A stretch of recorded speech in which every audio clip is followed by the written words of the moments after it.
So here we have the BMW 320d M Sport Automatic on a 17 plate. I'm going to start off by showing you around the outside of the car, and then we'll hop in and run through some controls on the inside. But from the outside you can see it's a 5-door car with alloy wheels and tinted windows. Let's start off inside the boot and then work our way around the rest of the car from there. As we approach the boot, you can see we have reversing sensors and plenty of boot space as well. Okay, so we're just going to work our way back round to the front of the car and we'll hop in and run through some controls on the inside. But now that we've done a full circle of it, you can see it's in excellent condition the whole way round. Just briefly before we climb in, I think it's well worth seeing the interior from this exterior point of view. You get full leather seats.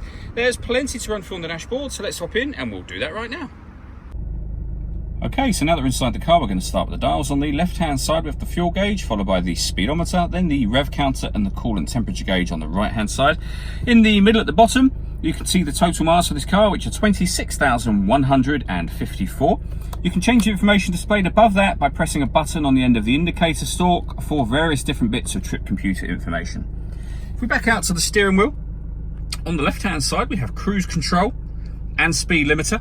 And on the right hand side we have stereo controls and also phone controls, including voice activation for the phone. So you can hit that button, ask it to dial anyone in your contacts list, and it will do that for you without you having to take your phone from your bag or pocket. That is of course once you paired it up, and that's done on the central screen, and we'll come to that in just a moment. We've also got this minus and plus pedal.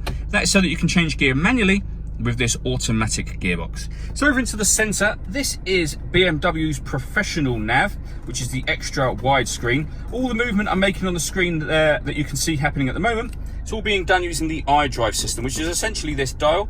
It twists, pushes down, it also jogs to the right, left, up and down as well, kind of like a big joystick really, and you can access certain menus directly from these buttons. So we're on the main menu at the moment.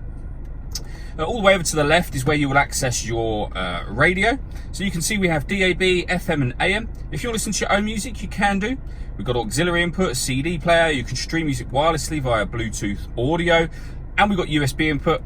And you can adjust all your kind of sound settings down the very bottom, as you can see. This car's also got satellite navigation.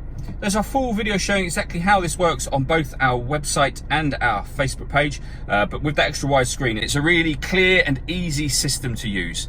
Working our way down from there, we have the CD player and then dual zone climate control. So you can adjust the passenger and driver temperatures, the fan speed up or down from here. When you're happy with those settings, this button will turn the air conditioning off in this case, or back on again, and you can determine where you'd like the air to be distributed for either side of the car independently. You can, if you wish to, press auto, which you saw me turn off just a moment ago. That will take full control of the fan speed for you and the direction of the air in order that it maintains these temperatures within the car. And to override it, just press that auto button again. For those colder winter days, we have heated driver seat and passenger seat, both with 3 different heat settings each. Under that, we have the USB input, 2 cup holders and a 12-volt charging socket, the fully automatic gearbox, and then to the right hand side of that, these buttons just here. So firstly, this one turns off the traction control for the car. This one will then change the driving setup for the car. So at the moment we're in comfort mode, which is kind of the middle here. If I want to put it in sport, I press that button and you'll see up here, it now says we're in sport dynamic setting. We can go back down to comfort, which is where we were, and Eco Pro. And these all affect the gearbox, the steering, the sensitivity of the accelerator pedal. And on top of sport, you do actually have Sport Plus as well, which turns on the dynamic traction control. So it limits the traction control, gives the car a sportier feel all round. All that leads me to say is thank you for taking the time to watch this video. If you'd like to come and see the car in person and have a test drive, please feel free to call any of our MJA sites. We'd love to hear from you soon.